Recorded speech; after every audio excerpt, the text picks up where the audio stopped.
Hi, I'm Sheldon. And I'm Matt. We play in Perlocution, and we wanted to do a little video about how we approach vocals and lyrics on our latest album, Deviate. We had a lot of big plans for the new year to release some more playthroughs, music video, and some more vlog style stuff, but with everything that's going on in the world right now, we couldn't really get together to do any of that stuff, so things are a bit looser now, and we're going to try to get together a little bit and get you content any way we can.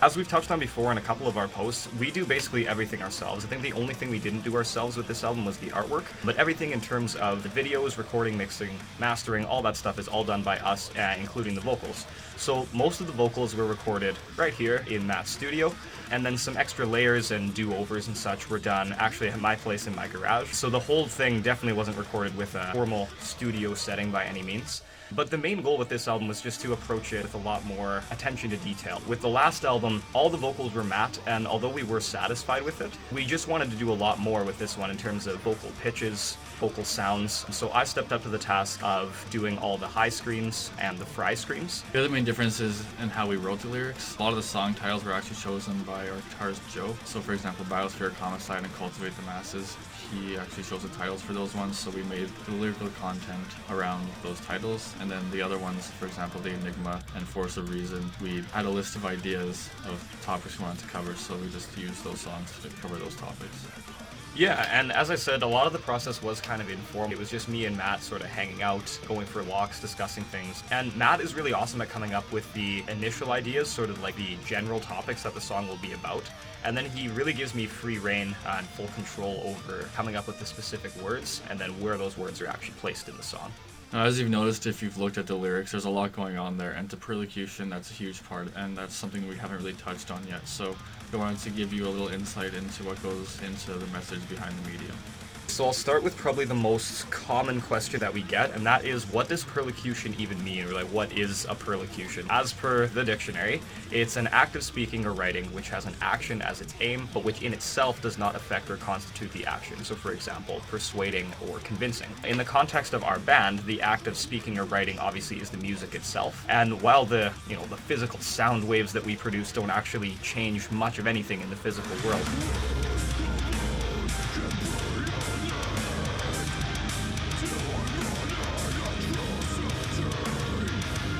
the goal or the aim is always for it to be the catalyst for change.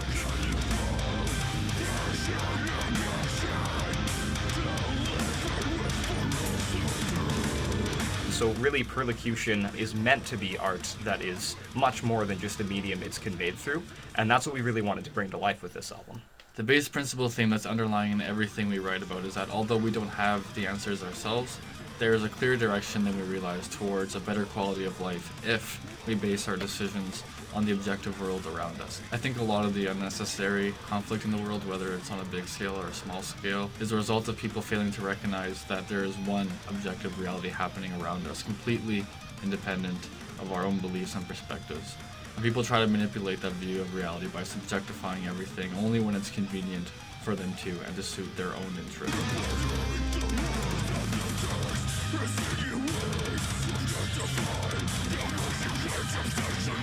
Our first song we put out ended by saying subjective minds will break down just as reality moves on, which we feel is an accurate statement. If you look at anything in life that resists the flow of nature and the tangible world around it, it degrades faster than if it had adapted to the reality, regardless of whatever it is, a person, an idea, or an inanimate object. The principle applies to everything. Now, how we applied that to the album, we really just wanted to create an album that's both musically and conceptually relevant to the time. So something that stretches our abilities, obviously musically, but as well as mentally and philosophically. So Deviate really covers a pretty wide range of societal topics and human behaviors that we feel the world should be breaking away from or deviating from. And we did our best to match that with music that we feel is the best representation of that expression and perspective.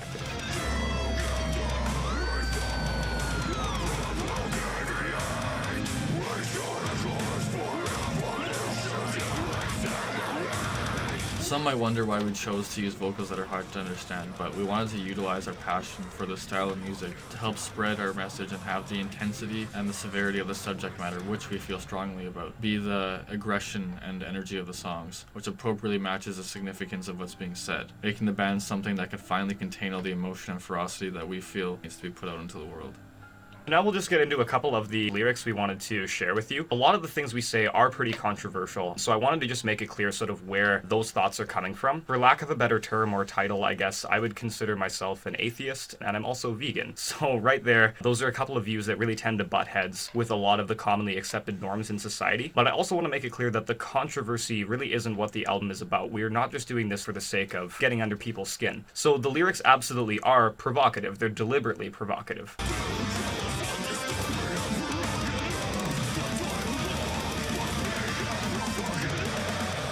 But it's with the intent of provoking dynamic thought more than anything, and exposing what we consider flaws with those norms. So the hope here really was to ultimately spark some conversation and not just have the lyrics as something you pay attention to while you're listening to the song, but something you continue to think about after, and ultimately, you know, hopefully maybe achieve a greater sense of unity through common understanding of talking about those topics. We'll just start right at the beginning, I guess, with the first line on the album, which is actually sort of a reference or like a flip-flop version of one of the main lines we used on our last album. So on the last album, the main prevalent line through a few of the songs,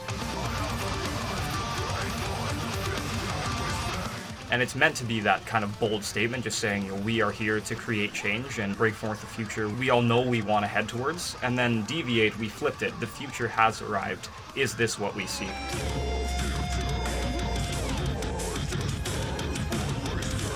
If you want to go back thousands of years, or if you want to just go back in recent history, the last 10 years, we can see measurable effects of human actions and how they're devastating to the world as well as to each other. And we're just sort of asking the question, now we've progressed this far in the future, is this the path we want to keep going down? And I thought that was especially appropriate as we released this album at the end of 2020. It's like all these negative behaviors that we display, the effects of those really showed up on our doorstep in 2020 in a lot of different ways. So the first two tracks, Biosphere, Homicide, and Planetary, Omniside, are ones that kind of complement each other. And they also summarize the main points that we're trying to make. So Biosphere, Homicide is mostly about the effects of humanity on the planet, and Planetary Omniside is more the psychological manipulation and power imbalances at play, the things that you don't really see.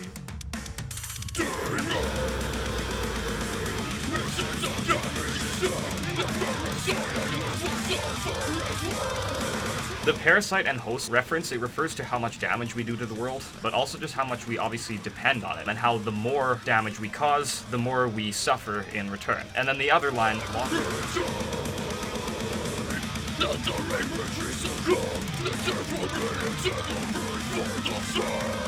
long before the sun. It's a common known fact of astronomy that at about 7.5 billion years, the Earth will be swallowed up by the sun as the sun enlarges and enters its red giant phase. This line just points out how humans could very easily push the Earth over the edge long before that.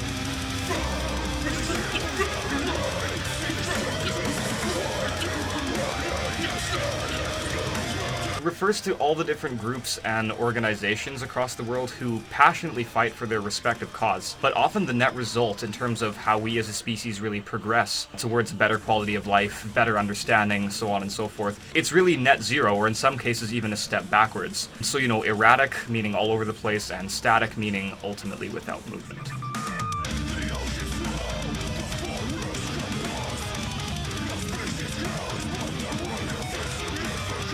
This line is just really pointing out the physical effects that we mentioned that are kind of the theme of this song. So with the rising oceans, record-breaking wildfires that we've seen over the last decade or so especially, as well as again just how fragile we are when we're faced with nature despite our advanced state of technology and knowledge. The damage we cause is reciprocated no matter how strong or advanced we think we are. Getting into the chorus, this is where we really switch gears for the first time on the album towards the other, more hopeful side of our music.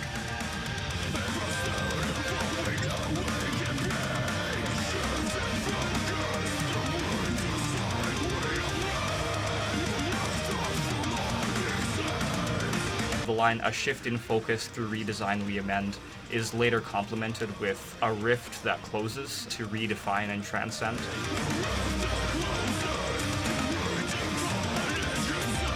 It really is touching on that other main theme of the album, which is accountability. The chorus ends with that line, "in silence we captivate."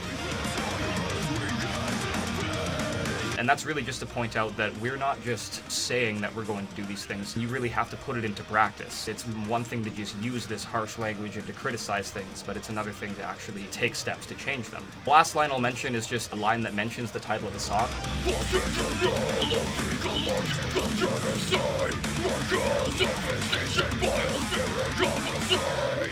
And aside from just kind of giving us an excuse to use the title of the song and having a line that rhymes and sounds nice with the theme, it really does just emphasize the severity of the situation, how I really genuinely do feel that the world is in a state of emergency and we're not treating it like one. So it's all about how we're ignoring that reality just because it isn't affecting us right now directly. So one more thing I wanted to touch on in relation to this song is just that it's the first time on the album where you really see a common theme that's prevalent throughout a lot of our music.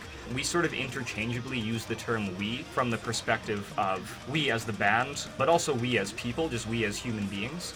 And we didn't do this to really be like deliberately confusing. It's more just to really show that human beings are capable of both. Like we have the line, we bury what crumbles before us, but then we also have, through redesign, we amend. And I also just wanted to bring this up to clarify that we're not putting ourselves on a pedestal. I don't want anyone to think that when they read our lyrics. We're not saying we amend while everyone else tears things apart, but more that we're all capable of both. We talk a lot about the ugly side of humanity, but we also like to contrast it with the more brighter side because, like we mentioned, we're screaming about these things because we're passionate about them and we want to inspire people and not have it heard out of hate, but out of something more compassionate. Yeah, exactly. So going into a couple of lines from Planetary Omniside, like we mentioned before, this song is really more about the psychological aspect. So the opening line of the song,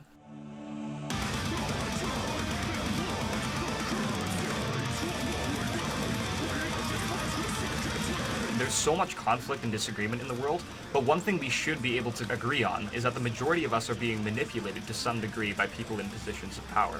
The next line I'd like to talk about is just one that I've gotten a few questions about just because I think it's a little more language heavy, a little bit more to unpack.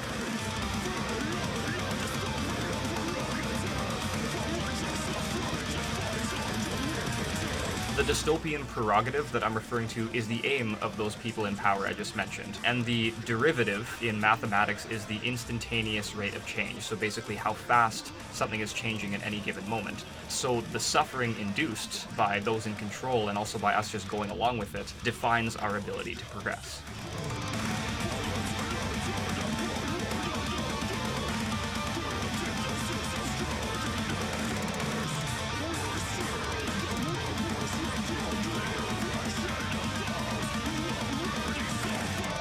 This line, too, is sort of expanding on that, showing how the world's most vulnerable people in impoverished countries, minorities, even in developed countries, and other species specifically, often feel the effects of our conflicts and misdirected anger the most. The most vulnerable and the least capable of resisting seem to be hurt the most by our actions.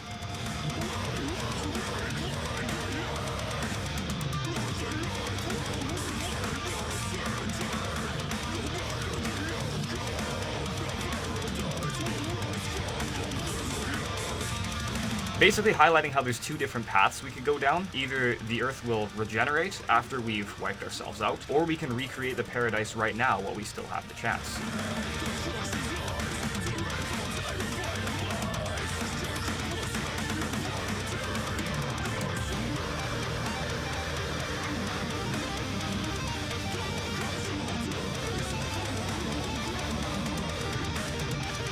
The title, again being used in the song, it's emphasizing how our current state is largely complacent. Very few of us, I feel anyways, are actively striving to change the bigger picture of things. So either we can really flip the script or go along with the script that's sort of been written for us. These are a couple of songs that we feel just really summarize the message of the album overall, which is why we wanted to focus on them. But there's other songs that we did, for example, Cultivate the Masses touches a lot on religion and belief.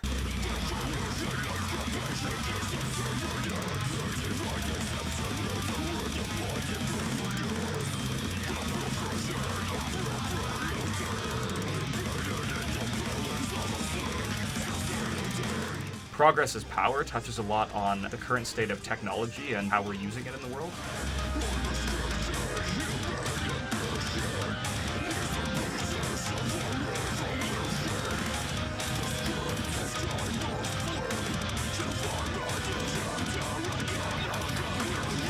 We wanted to make it very clear that it's not complicated or difficult to see the imbalanced state of the world that we live in. When you look at the timeline of recent history, in so many areas, quality of life degrades, amount of free time decreases, yet our technology and knowledge advances. Something just doesn't add up. Something's wrong with the human state at the very core, and it's the elephant in the room that's tired of not being talked about at this point. A couple of the other songs we have, the title track Deviate, which I did a little drum solo on that I felt really complemented a speech that we actually used by philanthropist Philip Wallen. We are facing the perfect storm. As I travel around the world, I see poor countries who sell their grain to the West while their own children starve in their arms. Am I the only one who sees this as a crime? He is a really good example of that deviate mindset that we're trying to highlight on this album. He actually was an incredibly wealthy man who's a vegan and animal rights activist himself now, who was a major executive of a major world bank, and he decided to break away from that path and devote the rest of his years to activism and charity and such. So there's that track. There's also The Force of Reason, which touches more on the unity and the strength that we have when we work together.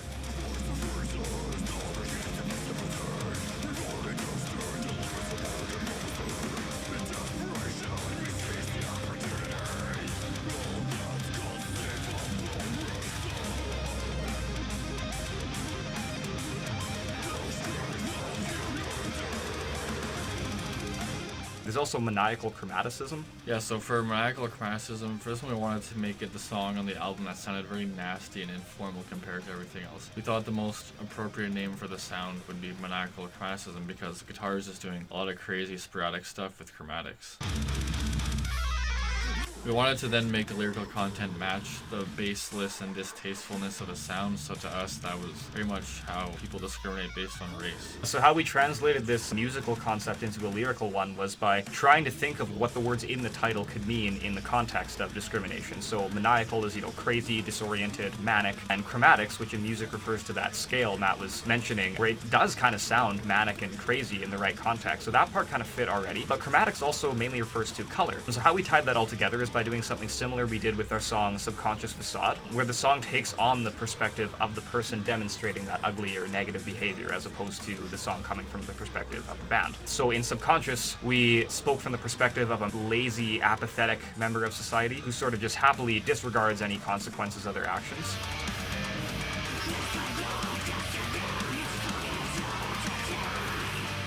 And in Maniacal, the aim was similar, but the goal was to draw attention to discrimination, particularly discrimination where people are condemning people based on factors entirely outside of their control.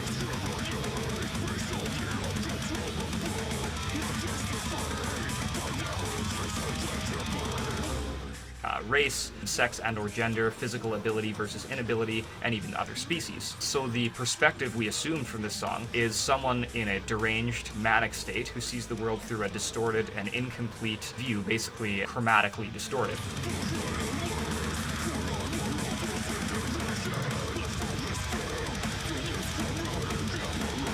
Someone who's not capable of seeing the full color spectrum or beauty and diversity in the world.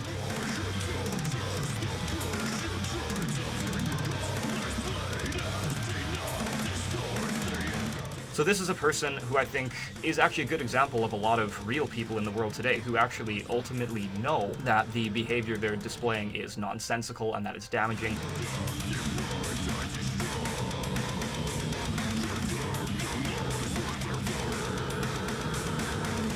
But they continue to display it and even encourage it. And that's why we really wanted to call these views out for what they are. We weren't afraid to do that. They're mentally weak, outdated ideas that don't belong in our society.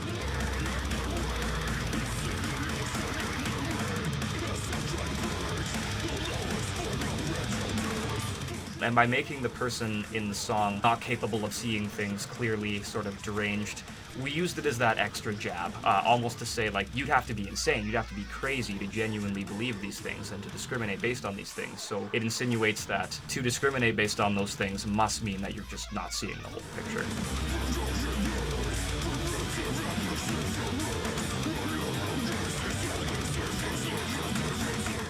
So overall, we really just wanted to bring something new and different to the table. You also might have noticed that there's no profanity in our lyrics and also no graphic or violent content or imagery of any sorts, because again, we wanted the severity and the intensity to come from the subject matter itself. So we're going to end it there for now. I hope you guys enjoyed a little glimpse into behind the scenes of Perlocution. As we mentioned before, the way things are in the world right now hasn't really allowed us to carry on with a lot of the plans we had for this album, but we do have tons more content coming for Deviate, and also some new music coming your way. So thanks so much for watching, and stay tuned.